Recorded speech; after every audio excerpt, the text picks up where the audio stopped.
Well, ladies and gentlemen, it appears that David Pakman is not having a good week. Now, we are seeing a lot of things happen post this election. There has been a lot of meltdown since Kamala Harris has lost, and mainly from liberals, those that are a part of the Democratic Party. And now we are seeing something happen within the podcast space, particularly with those commentators that have been promoting Kamala Harris's campaign. And I want to get to this statement here from David Pakman. I think you'll find this very interesting. David Pakman tweeted, "As we speak, progressives are tuning out due to understandable despondency over last night's results. I won't speak about others, but I lost 10,000 YouTube subscribers overnight. When the right loses, they fund operations like Turning Point, invest in media, etc. If we abandon now, we cede total control to absolute lunatics. Not a good idea." So let's start here, and then we will get to the video clip of David Pakman speaking about this recent loss of subscribers. And then we'll get into what happened after he made that video, which also I think should give you pause. So apparently it appears that after Kamala Harris lost this election, David Pakman in particular, although he's not alone, and you'll hear about other ones as well, have lost thousands of subscribers, like literally, like apparently overnight. Now, here's my take on this. This usually happens if the audience is upset, if they are angered by whatever narrative that you have been pushing their way, and the outcome was the exact opposite, or the audience feels as though they were misled in some way, shape, or form. Now, when it comes to David Pakman in particular, this is not just about Kamala Harris's candidacy. This is also about Israel and Gaza, and a lot of people may not be aware of this or may not know this, but David Pakman has been one of the quote unquote liberals that has been making excuses for Israel, right? So it's this whole narrative of progressive except for Palestine.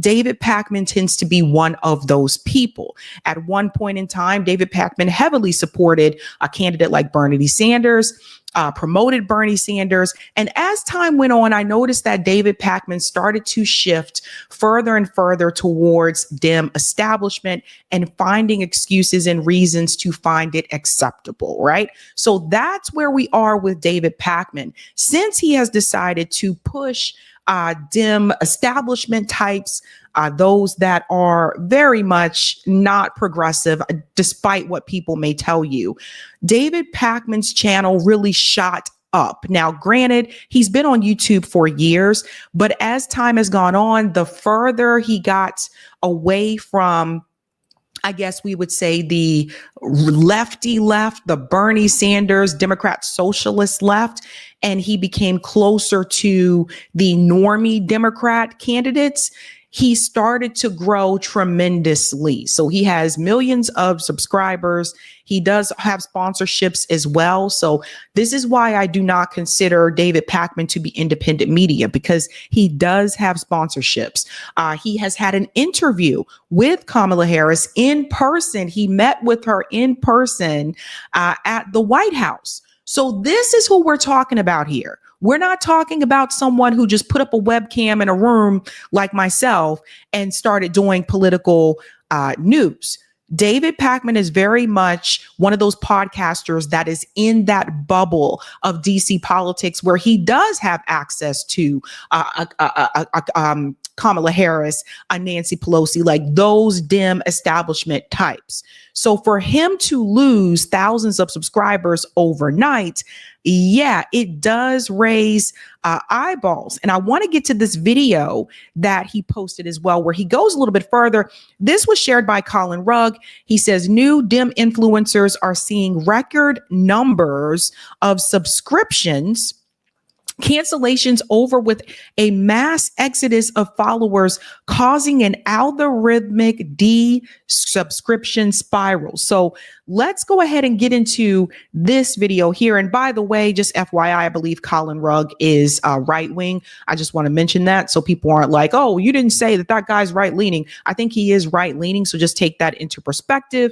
But listen to what David Pakman has to say about what happened after Kamala Harris lost the election. When I woke up this morning, we had lost 5,000 YouTube subscribers. Now, at that point, when he made this video, it was just 5,000. As the day progressed, it grew to 10,000 subscribers. So just keep that in mind. Compared to where we were last night. Now, the first thing I thought was, is this a glitch?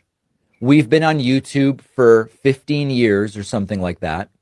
And subscribers always just go up. They just never go down. They go up. Is something wrong with my channel? Is someone attacking my channel? What's going on?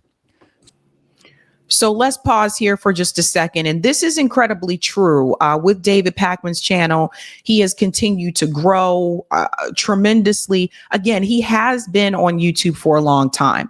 And David Pakman's show isn't just on YouTube. I know at one point it was a radio show as well. I believe he's also on Roku, similar to TYT and The Hill Rising. So it's not like it's just YouTube.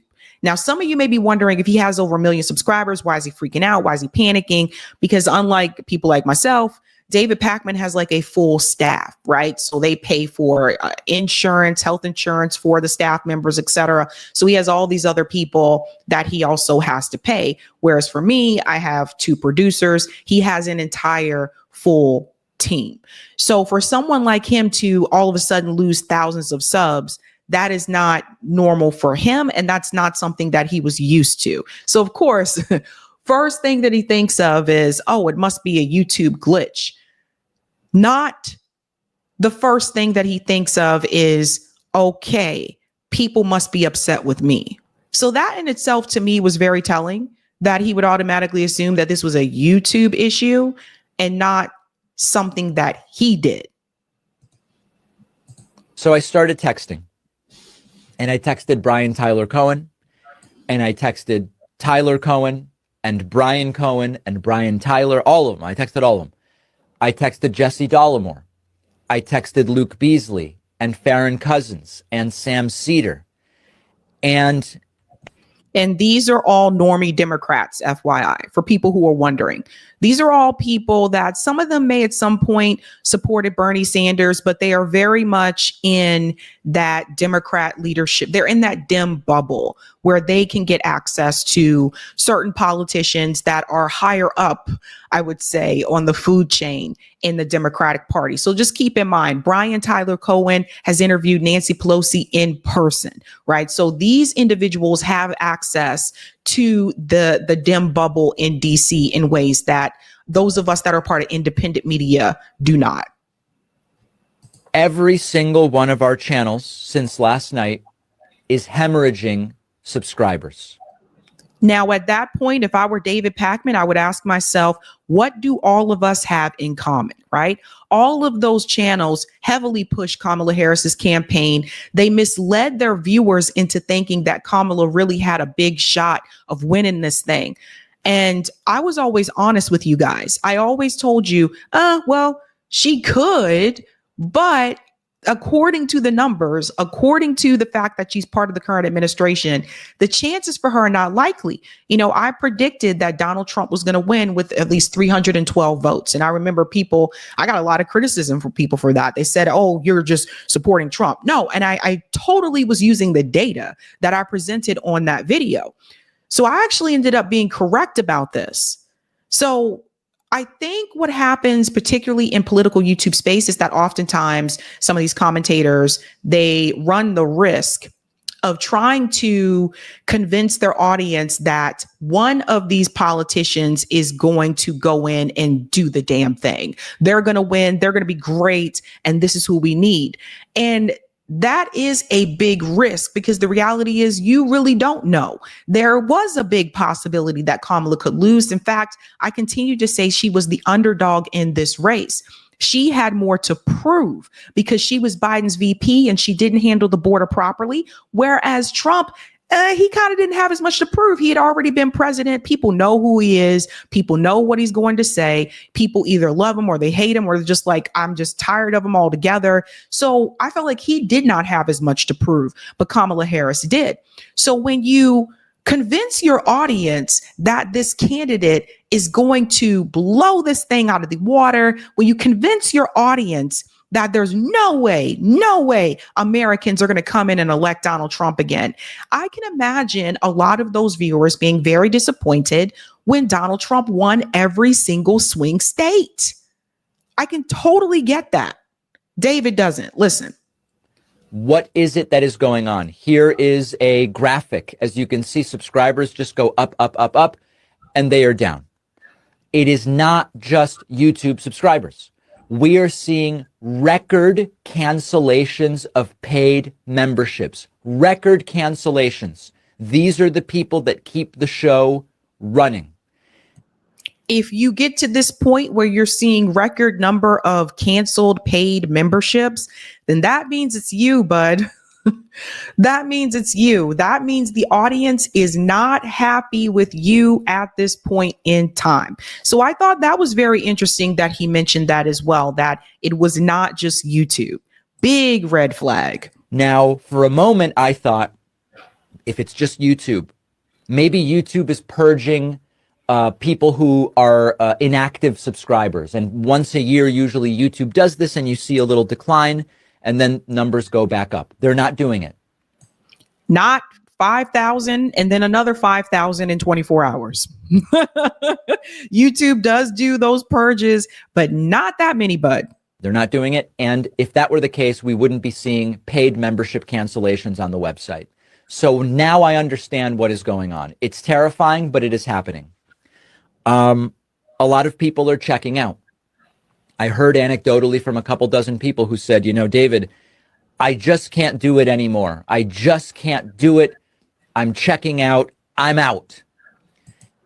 And why are those people checking out? They're checking out because you have been pushing a narrative for years that the Democratic Party is going to be the way to go. And these people have been just disappointed year after year after year. Whether it was Bernie's going to win this whole thing. I remember watching YouTube commentators before I had this show tell everyone that Bernie Sanders was going to sweep Super Tuesday. And I remember sitting there on my couch watching the results of Super Tuesday, and Bernie definitely did not sweep. And I remember at that point getting disappointed. I remember at that point just wondering, I don't know, should I listen to these commentators anymore? Like they seem to be getting a number of things wrong. And it almost seemed like to me, it was more about what they wanted to happen instead of what was more likely to happen. One of the things I try to do on this show is I try to tell you what's more likely to happen. Yes, someone like myself, yes, I voted for Jill Stein, supported Jill Stein. But even with that, I told you that the goal with the Green Party was to try to get to the 5%. And I also was very honest with you. And I told you that it would be difficult. It's not going to be easy to do. I think what happens with some of these YouTube commentators is that they try to project what they want to happen with these candidates onto the audience while ignoring what the data is showing in front of the camera and behind the scenes. So a number of them, whether it was David Pacman, whether it was Kyle Kulinski, whether it was Crystal Ball, whether it was, Sam Cedar, Brian Tyler Cohen, they really wanted Kamala to really blow this thing out of the water. They really wanted her to win. I believe Kyle said she was going to win Florida. Like, this is just absurd. There was no way she was going to win Florida. Florida has been moving further and further to the right. So instead of talking about what the data shows and what is more likely to happen, they tend to lead with what they want to happen. And instead of saying, this is what I want to happen, they say it as though it is fact that this is what is going to happen. And yes, that can disappoint viewers.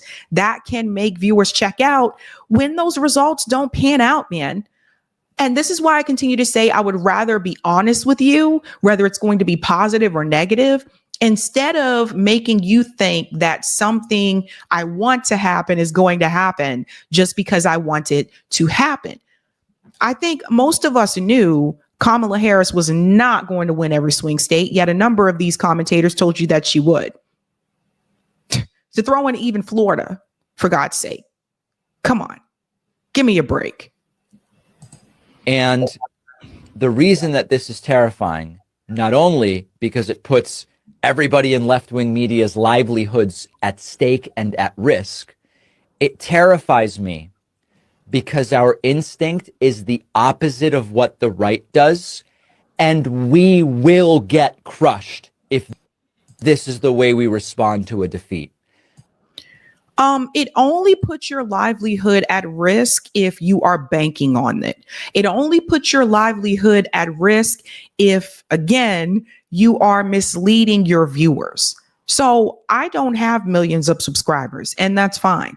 But I also don't jump on the bandwagon, the algorithm bandwagon of pushing one of these two candidates, pushing the Republican candidate or the Democrat candidate, which works really well for the algorithm.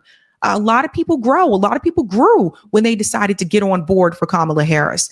Yeah, you can do that, but in the short term, that'll work out for you. But how does that work out in the long term when the viewers realize that you were lying to them, or that you didn't do your research, or you did do your research and you decided to mislead them anyway?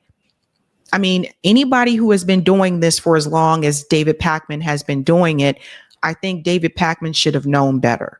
I also think it's important to get outside of your echo chambers and talk to working class people to see how they feel about these candidates and where they were leaning. If you noticed, a number of people have come onto the show during this year. I've had Black voter panels. I've interviewed a panel of people in person where you can get their perspectives as well. And I was trying to show you the perspective that liberal corporate media was not showing you, the perspective that David Pacman was not showing you, because I didn't want people to be shocked on election day. I didn't want people to be disheartened on election day. I wanted you to kind of expect that this was a possibility. And yeah, you know, the reality is, will that get me to like 1 million subs? Probably not, because that doesn't work well for the algorithm. It doesn't work as well to tell people that both of these parties are corporate and they support the military industrial complex. But at the end of the day, I would rather be honest with you than to mislead you just so I can get some surge in subscribers. The right wants us not to exist. The right wants to decimate independent progressive media. And so when I lose 5,000 subscribers and Brian loses thousands and Ring of Fire loses thousands and everybody's losing thousands of subscribers, understand that when the right loses, they get organized, they fund, and they create insanely effective organizations like Turning Point USA, investing in the Daily Wire and building out this huge network of right-wing ideas and influencers. He's right about one thing, wrong about the other. He's correct that the right does effectively organize. And that is one of the criticisms I've had as well on the left, is that it seems like when we try to organize, there are one or two things that will make it fall apart, or people will be more likely to infiltrate. We just really don't have it together. Like, I'm honest about this. We just really don't have it together sometimes. And that can be very frustrating. So he's right about that. When they get attacked, they all come together. He's wrong about the fact that he's independent media. He's not independent media. He takes sponsorships. He shows it on the show. It's not like it's private. When you have a sponsor, you do have to advertise it. So he's not independent. You know, are independent media commentators actually getting a seat in the White House to sit in front of the vice president of the United States? No. So he's not independent. He was independent at one point in a time, but not anymore. Not anymore. Come on, man. Let's stop. Oh boy. So if you're feeling burnt out, I encourage you, take a break until the inauguration. It's months, okay? Mental health break, do it. But when we start canceling the subscriptions.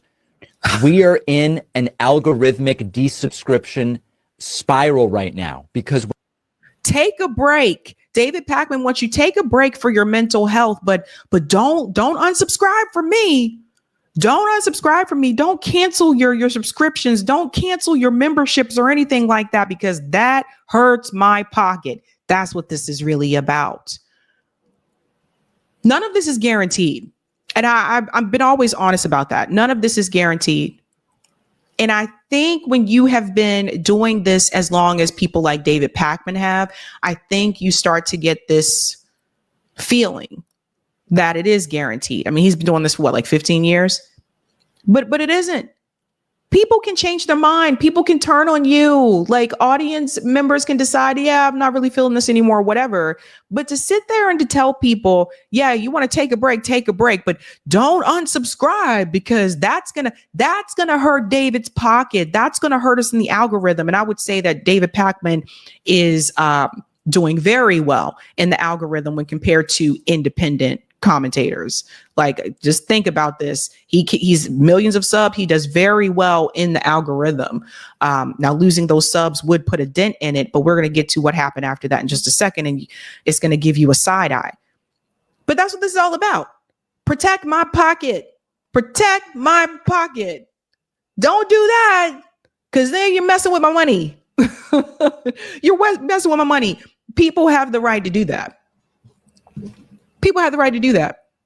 I've had people do that to me, and you never see me get on camera and say, come back. Here's David Pacman telling you, please come back. Baby, come back. Every time you're gone away, I was wrong, and I just can't live without you. When people start unsubscribing on YouTube, YouTube thinks, oh, we probably shouldn't recommend this content because it's generating a lot of unsubscribes. So then the content doesn't get recommended. And then the message doesn't get out. And then next election, they win by even more. This isn't about them winning by either more. It's about him losing money. That's what this is really about. He's right with the algorithm. If you were to lose 5,000 subs in one day, well, it turned out being 10,000 for him in one day. Yeah, the algorithm is not going to want to be your friend. Now, that's important. Hold on to that. Because when you see what happened after this, I want you to start asking questions. Anytime you lose that many subscribers in 24 hours, the algorithm is definitely not going to want to be your friend. So I do understand the instinct, but if we cede ground to them, they crush us everywhere. Now, we're up against a MAGA Supreme Court potentially till 2050. We'll talk about that later. We're up against a completely uninhibited Trump. I actually have an entire chapter in my forthcoming book, The Echo Machine, about exactly this. It's the introduction. Here's my chance to promote my book. I got another book. Listen to my book that's coming out. Here's another way for me to make some money. Buy this book. I just want to promote this book again. See how he just slides that in there. This is not so much about the right is going to come in and do yada, yada. Yes, there are concerns, obviously, with the right. And I do believe that David Pacman does have those concerns about the right. But at the end of the day, the bottom line, this is about money. This is about his pocket. In the introduction, I explain how it's disgusting to me that when you engage in politics, you can't just find solutions. First, you've got to convince people climate change is even happening. You can't just find solutions because half the country doesn't even accept the science of vaccines. I outline this in the introduction, but I also make the point in the book that if you actually care about the world for ourselves, children, grandchildren, other people, families, friends, people we care about, when you disengage because they've gotten so extreme, you cede ground to them and you say, do whatever you want. I'm disengaging, do whatever you want. And we really can't do that. Okay. So my request to you today is please resubscribe to the YouTube channel. Please, please, please, baby, please come back. Baby, come back. See what I mean? This is what it's really all about. This is what it's really all about. He gave the game away when he said the algorithm isn't going to recommend us. Now, here's the thing. After everything he just said to you in that video, how did this happen? New tweet from David Pakman. He says, as much as I appreciate all of the concern trolling from some of my friends on the other side of the political spectrum about losing 5,000 subscribers. By the way, guys, it was 10,000. I can pull that up on Social Blade. On YouTube 3 days ago, we've now gained more than we lost and hit a new record high. Now, as someone who is on YouTube, I want you to think about something for a second. I'll be the first to let you know that seems almost damn near impossible. If you lost 10,000 subscribers in 24 hours, how do you gain back 10,000 subscribers that quickly? And I'll show you that here in just a second, because it does not make sense. Because the reality is he was right when he told you that the algorithm is not going to want to recommend your channel. He's right about that. Because if you're purging subscribers that quickly in one day, of course, the algorithm isn't going to want to mess with you. Not at all. The algorithm is going to look at it as though, okay, people do not like what this channel is doing. People don't like the content. So we should not recommend this content because people are unsubscribing from it. That is how the algorithm works. He was right about that. So knowing that, how is it that all of a sudden he gained back those subs? And I'll show you, it shows it here on Social Blade. Let me just zoom out a little bit. If we scroll down, zoom out, sorry, we can see his numbers here. And I'll show you for the David Pakman show, it was Wednesday, November 6th, where it shows here in red, he lost 10,000 subscribers. And on Friday, November 11th, he gained 10,000 subscribers. Guys, that is not logical. That's not logical. How in the world did you gain 10,000 subscribers literally within 48 hours after you lost 10,000 subscribers? I know people who are true independent commentators that have lost 100 subscribers and they still haven't gained that back. And it's been over a year. But you lose 10,000 and all of a sudden you get 10,000 back that quickly. Sounds like to me, you might have a little bit of an inroad. Whether or not you have some type of special privilege on YouTube, or maybe it's your closeness with Kamala Harris or other Democrat establishment leaders, sounds like to me you got a bump after you lost 10,000 subs. And algorithmically, that does not make sense. So something is going on there. Something is up. And I'm going to leave that up to you guys to try to figure out what you think could be happening. But it's not realistic. Not realistic. David Pakman crying to the world because so many people unsubscribe from him. It is because of him. It is because of his content. It is because of him misleading his audience, even to the point where he was willing to defend Kamala Harris and Joe Biden so much that he was willing to give some type of street cred to Israel. He was willing to try to downplay what Israel was doing. So everybody needs to look at this for what it really is. You lied to your audience, you misled these people, and thousands unsubscribed because you misled them. If you had been honest with your audience and told them the truth, I don't think you would have lost 10,000 subscribers, because there are many of us that have not. I didn't have this happen. My comrades at Revolutionary Blackout Network didn't have this happen. Hardlands Media didn't have this happen. Do Dissidents didn't have this happen. No, it's you. It's David. It's Brian Tyler Cohen. It was Sam Cedar. It was those people. And what do all of them have in common? They were misleading their audience. That's how you got here, David. That's how you got here. Don't feel sorry for David. Hey guys, this was a Sabby clip. If you like what you saw, hit that like button and subscribe.